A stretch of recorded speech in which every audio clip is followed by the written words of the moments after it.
Good evening and welcome to the It's All Greek to Me blog tour. I'm Dr. Paul Kiritsis, and today I'm going to be discussing one of the more interesting aspects of Greek folklore, and that's the Greek vampire. The belief in paranormal denizens called vampires, who subsist in the sphere of the living and by feeding on a pranic, life-sustaining energy, usually in the form of blood, may in fact predate the advent of civilization itself.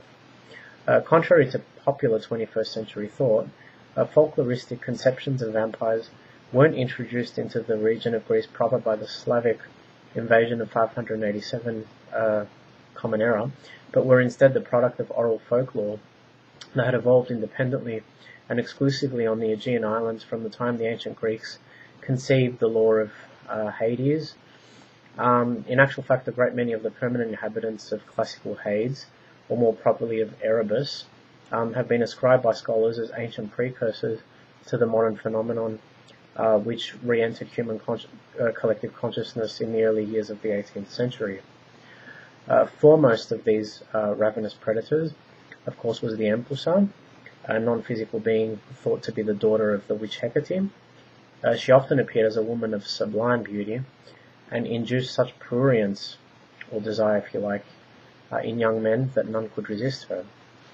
Afterwards, as they slept complacent in their beds, she bit their jugular vein and drained them of blood. Another rancid ghoul of the nether regions, who exhibited analogous habits, was the Lamia, though it appears she preferred the taste of children instead. Perhaps the vilest, most despicable of all primeval bloodsuckers were the lurid Stringles. These theriomorphic creatures resembled Egyptian bar spirits, which is the personification of the Western notion of the non-physical soul, and that they took the guise of human-headed birds. But unlike their Egyptian antecedents, the Stringles preyed on anything with visible veins and arteries, and they were anything but benign. In the annals of classical literature, there are numerous examples of embryonic vampirism, or the necessitation of blood to regain vitality.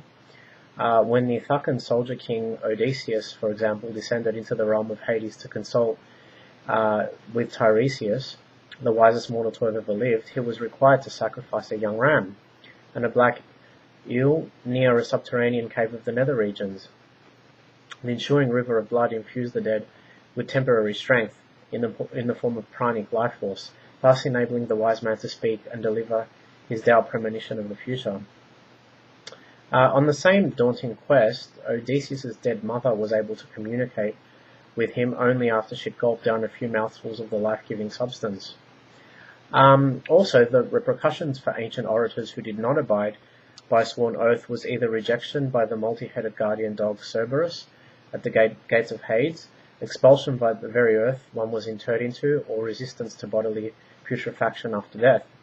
All variants seem to suggest that the penalty for non-adherence to the moral and ethical codes of the time was transfiguration into an undead prank of sorts. In Euripides' Hippolytus, the conviction is immortalized in Hippolytus' heartfelt words to his Minotaur-slaying father, Theseus, and what he said was, "In death may neither sea nor earth receive my flesh if I have proven false."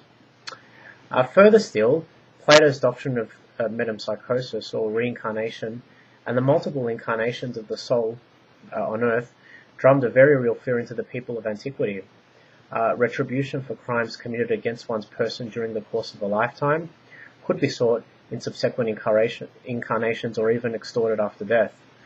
Consequently, a victim's return to the material realm for the sake of justice was not only feared, but anticipated by the perpetrator of the transgression. This may elucidate or explain why bodies disinterred from pagan burial grounds have been found horribly mutilated. Often the arms have been severed at the wrists and legs at the ankles, with the corresponding body parts either tucked under the cadaver's armpits and between the thighs, or bound tightly to the chest with a noose.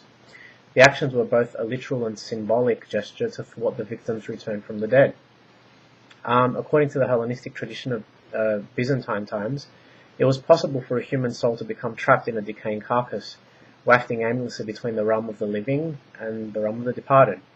The islanders of the Aegean called these undead revenants alastores, or wanderers. It appears that the likelihood of suffering such a tragic fate increased if one had corroborated with evil beings during the course of one's lifetime. If they were suicidal victims, witches or sorcerers, if they were in turn bitten by a vampire, or if they were unlucky enough to become possessed by disembodied spirits at the time of their passing. The Byzantine Greeks unconsciously appropriated many ancient practices to conform to the afterlife beliefs regarding the dead, and were promulgated by the Church Fathers during the Middle Ages, namely the undisputed existence of a Christian hell or purgatory. Just as their predecessors had at one time placed an obulus in the mouth of the deceased to discourage demons and other spirits from taking possession of and utilizing the body to enact their evil machinations, the Greeks of the Byzantine Empire buried their dead with a wax cross and a piece of pottery inscribed with the words "Jesus Christ conquers," to deter reinvigoration at the hands of Sataniel and his minions. Many alternative methods were conceived and utilized to prevent transfiguration in the centuries that followed. Some of these included scalding the body with burning oil, piercing the heart with an iron spear, that's one of the more known ones, stuffing the mouth with onions or rocks marked with black crosses, and pouring either sulphur or seawater over the grave in question before draping a fishnet over it. The most potent defense against vampirism was dissolution through cremation, although this method was implemented only as a last resort, seeing that the incineration of a body anointed with holy oil was, and still is, forbidden by the Greek Orthodox Church. During the Ottoman occupation, the parochial selection marking those liable to become vampires expanded to include criminals, the terminally ill, pathological liars, swindlers, the cursed, and those excommunicated by the Church Fathers for scandals such as marrying a relative. Other more outrageous notions were also added to the list of damnation. Individuals who hadn't received mandatory funerary or baptismal rites, offspring conceived on the days of important religious festivities, hunters who'd sampled the flesh of any animal that had been overwhelmed by a wolf, and loners were also heavily predisposed to becoming vampires. Unlike their northern cousins, the vampiric entities that terrorized the million inhabitants never coalesced under a unifying physical characteristic.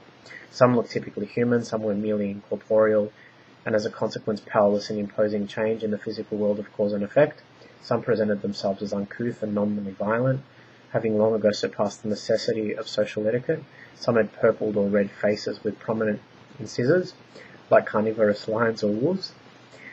Some with glistening black skin glowed in the dark, while yet others lurked about on all fours, with more exotic features such as goat skins, elephant trunks, and cyclopean eyes. Just like the primordial Medivus, nearly all of them encompassed the ability